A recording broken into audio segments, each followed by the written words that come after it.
ये जो सारी कार्रवाई है ये बिना हमारी मदद के नहीं हो पाती और इसलिए हमें सावधानी की जरूरत है और सिक्योरिटी तंत्र जो है उसको और ज़्यादा कारगर पकड़ के सकते बच्चा चाहते इससे मुझे बता दे ये मेरी दुनिया में पता नहीं मैं मजा ना ना कर सकता करे। नमस्कार, प्रोग्राम रक्षा और सुरक्षा में एक बार फिर आपका स्वागत है और हमारे साथ हैं कर्नल वीरेंद्र शाही जी, वीर चक्र। कर्नल साहब, एक बार फिर रक्षा और सुरक्षा प्रोग्राम में आपका बहुत बहुत स्वागत है। धन्यवाद। आपके साथ बैठ के हम राज्य की, देश की रक्षा और सुरक्षा के बारे में बात करते हैं।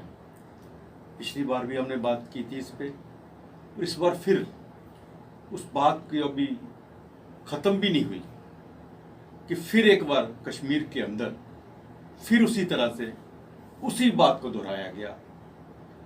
एक नॉन कश्मीरी को, एक जम्मू की लड़की को जो वहाँ पे टीचर थी, टारगेट किलिंग की गई, उसे मारा गया। उसको लेके बहुत बड़ा प्रोटेस्ट हो रहे हैं, बहुत ज़बरदस्त नाराज़गी है। एक तरफ तो कर्नल साहब हम ये कहते हैं कि आतंकवादियों को हम पकड़ रहे हैं, मार रहे हैं, और दूसरी तरफ हम हफ्ते में एक बार आपसे प्रोग्राम ये करते हैं और एक हफ्ते में 2 बार ये वहाँ हो चुका है। ये सब कुछ हो रहा है और दूसरी अमरनाथ जी की यात्रा है, उसको लेके भी सुरक्षा को मद्देनजर रखते हुए ये बहुत बड़ी चिंता की बात है। और तीसरी कर्नल साहब, सबसे बड़ी बात ये है, भारत और पाकिस्तान आपस में बातचीत करना चाहते हैं, बातचीत के द्वार खोल रहे हैं। पाकिस्तान भी कह रहा है और भारत भी कह रहा है, जहाँ तक व्यापार है व्यापार को भी करना चाहते हैं जो बनता, और ग्रे लिस्ट में उसको हटाना भी नहीं चाहते हैं। ये सब चीज़ें सामने होके हम पाकिस्तान के साथ प्रॉक्सी वार कैसे लड़ सकते हैं, किस तरह से हम कह सकते हैं, जबकि बड़ी एक सोच की बात यह है कि जो भी हम नुकसान हो रहा है वो हमारा हो। जैसा पिछली बार हमने बात की थी, जंगल में आग लग रही है JKOP पे, जंगल इस तरफ भी हमारे हैं, उस तरफ भी हमारे हैं, वो भी हमारा एरिया है। लड़के जिन्होंने पत्थर मारते थे या दूसरे से छोड़ दिया, आज वही पिस्टल लेके ये काम कर रहे हैं लड़के, वो भी यहाँ के हैं। जब तक पाकिस्तान को पाकिस्तान के घर में जाकर उसे सबक नहीं सिखाया जाएगा, तब तक वही बात होगी कर्नल साहब जो कह रहे हैं 1000 कट्स हम देंगे, वो 1000 कट्स हमें दिए जा रहे हैं और हम सह जा रहे हैं। आप बिल्कुल सही कह रहे हैं आदर्श जी, यही हो रहा है। वो अपनी 1000 कट की पॉलिसी से बिल्कुल पीछे नहीं हटे हैं, वो कायम हैं ब्लीड इंडिया बाय 1000 कट्स पर। ये जो बच्ची कल बाला जिसको उन्होंने मारा, ये भी एक कट है भारत माँ के शरीर पर। इसके पहले वो जो पुलिस के 2 बच्चे मारे गए, वो भी कट था भारत माँ पर। जो पहले 2 टीचर्स मारे गए, राहुल भट्ट मारा गया, केमिस्ट मारा गया, रेडी वाले मारे गए, ये सब सिंगल कट्स हैं जो उन 1000 कट्स में शुमार हैं और अपनी पाकिस्तान पॉलिसी पर कायम है। वो भुट्टो वाली we will fight for 1000 years पर भी कायम है। 30 साल तो अब ये इंसर्जेंसी को बढ़ते हुए हो गए। अब इससे टैकल करना है, और जैसा कि कुछ मुस्कराकर, कुछ ताना देकर और कुछ पॉलिटिकल माइलेज गेन करने के लिए सब लोग एक ही बात बोलते हैं कि government should ensure security of its people. Yes, government should ensure, पर गवर्नमेंट क्या कुछ नहीं कर रही?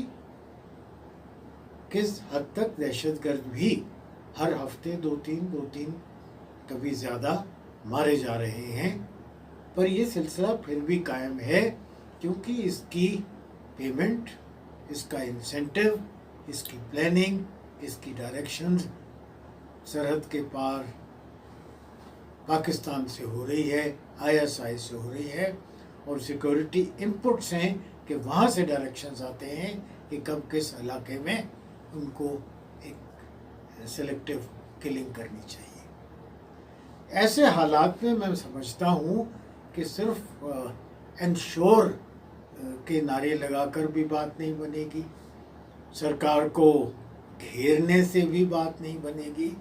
युद्ध हमें इस दहशतगर्दी से लड़ना है, उन गवर्नमेंट से या उन गवर्नमेंट एजेंसी से नहीं।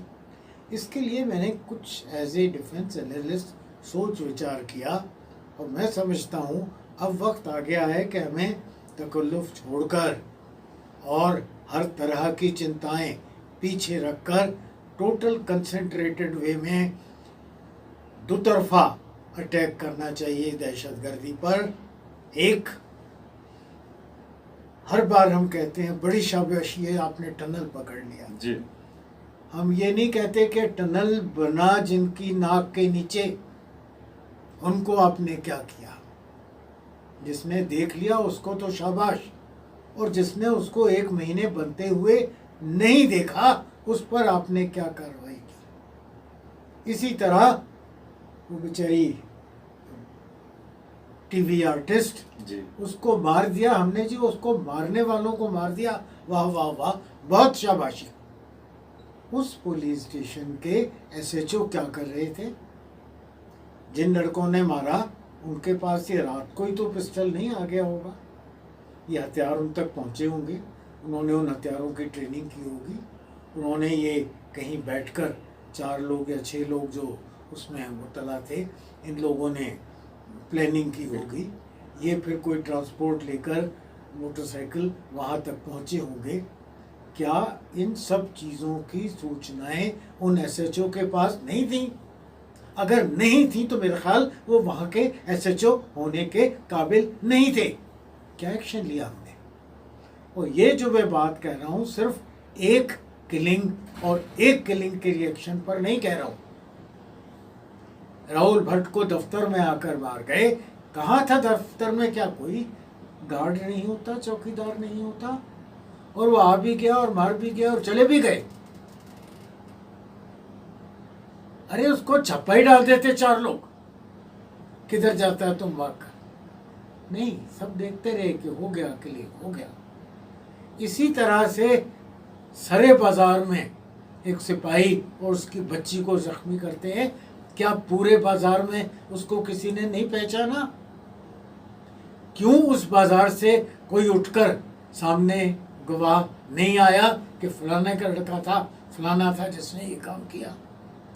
क्या हम उनको स्कॉट फ्री जाने देंगे, तमाशबीन बने रहने देंगे और इंडिया को 1000 कट्स लगते रहेंगे? मेरे ख्याल में हमें पॉलिसी में एक चेंज लाने की ज़रूरत है। ये अपीजमेंट और पब्लिक को हैप्पी रखना दुरुस्त है, बहुत अच्छा है, पर जब पानी नाक से ऊपर चला जाए तो मेरे ख्याल में झटका कर कुछ सख्त काम भी करने पड़ते हैं। क्यों नहीं उसे लौके के कम से कम 20, 25, 50 आसपास के दुकानदारों में से लोगों को कम से कम 4-6 दिन थाने में बुलाकर पूछताछ तो की होती। कम से कम वो 4-6 दिन उनकी दुकानें बंद होने की तकलीफ तो उनको हुई होती। पकड़े जाते हैं लोग, किस घर में रहे, किस घर में छुपे थे, कोई कार्रवाई नहीं। तो हमें एक तो प्रोएक्टिव होकर दहशतगर्दी का मुंह दबाना है, और दूसरा पाकिस्तान अपनी हरकतों से तब तक बाज नहीं आएगा जब तक वी डोंट मेक पाकिस्तान पे फॉर इट। बिल्कुल सही कहा। और पाकिस्तान के आपने ठीक कहा, वो बातचीत की पहल के जो सुझाव दे रहे हैं, पहले तो कमर्शियली उनको इंडिया से डील करके हमारे से राशन खरीद कर उनको फ़ायदा है, बजाय इसके कि ऑस्ट्रेलिया से खरीदें। एक तो वो बात है, पर उससे बड़ी बात यह है कि वो दुनिया को दिखाना चाहता है कि हम तो पीस लविंग लोग हैं, इस दहशतगर्दी में हमारा कुछ लेना देना ही नहीं है। क्यों भारत सरकार नहीं कहती कि हमने 17 दहशतगर्दों की उनको लिस्ट दी है, जिसमें वो लोग भी शामिल हैं जिनको यूनाइटेड नेशन ने दहशतगर्द का, टेररिस्ट का नाम दिया है, सलाउद्दीन, हाफिज सईद, दाऊद इब्राहिम, हम क्यों अपने इन क्रिमिनल्स को नहीं मांगते पाकिस्तान से और वर्ल्ड बॉडीज़ को कहते कि हमें ये क्रिमिनल्स वापस चाहिए। वो ज़माना चला गया कि पाकिस्तान डिनाई करता है इनकी प्रेजेंस। हर दूसरे दिन उनकी फ़ोटोएं पाकिस्तान के प्रेस में छपी होती हैं, हर दूसरे दिन वो वीडियोस पर आते हैं भड़कीले भाषण देने के लिए। तो ये कहना कि वो डिनाई कर देते हैं गलत है। दुनिया की सब एजेंसीज जो वर्थवाइल इंटेलिजेंस एजेंसीज हैं पिन पॉइंटेडली जानते हैं कि ये लोग कहाँ हैं। क्यों हम प्रेशर नहीं बना रहे उनको वापस लेने के लिए। उसके बाद जैसा हमने कहीं कहीं किया था, जिसका असर भी हुआ था, जो फायर असॉल्ट की हमने बॉर्डर के पार बिना लाइन ऑफ कंट्रोल क्रॉस किए, और जहाँ जहाँ भी हमें लॉन्च पैड नज़र आए, जहाँ दहशतगर्दों का कंसंट्रेशन था, वहाँ हमने उनके वो पोस्ट जो लॉन्च पैड बने हुए थे उनको तहस नहस किया, निस्नाबूद किया, जिसमें 10 कहीं 12 कहीं 7 कहीं 25 दहशतगर्द मारे गए। हमें बड़े ज़ोर शोर से उस पॉलिसी को फिर शुरू करना चाहिए, और इंटेलिजेंस रिपोर्ट मिल जाते हैं जी। दोनों तरफ बहुत वफादार लोग हैं अपने मुल्कों के, वहाँ वाले भी बता देते हैं, यहाँ वाले भी बता देते हैं। जब जब हमें लॉन्च पैड आइडेंटिफाई होते हैं, we should ruin those, attack those launching pads, और ज़्यादा से ज़्यादा उनका कैजुअल्टी करना चाहिए। बिल्कुल सही कहा कर्नल साहब, क्योंकि आपको बहुत एक्सपीरियंस है इसका, और आप सेना में रहें और युद्ध भी आपने बहुत लड़ा है, और उसके लिए आपको वीर चक्र के साथ सम्मानित भी किया गया। इसलिए जो आपका एक एक जो वर्ड जो है, एक एक लफ्ज़ सोचने के काबिल है। लेकिन इस वक्त आपने सही कहा, सबसे बड़ी बात यह है, बैटलफील्ड तो हमारी जगह हमारे यहाँ बना हुआ, वहाँ से आते हैं यहाँ आके लड़ते हैं। आपने बिल्कुल सही कहा, जब तक हम LOC पार नहीं करेंगे, LOC तो हमारा ही है वो पार का एरिया, हमको पाकिस्तान जाके अटैक नहीं कर रहे हैं, हम अपने ही वहाँ पे उनको आतंकवादियों को ख़त्म कर रहे हैं।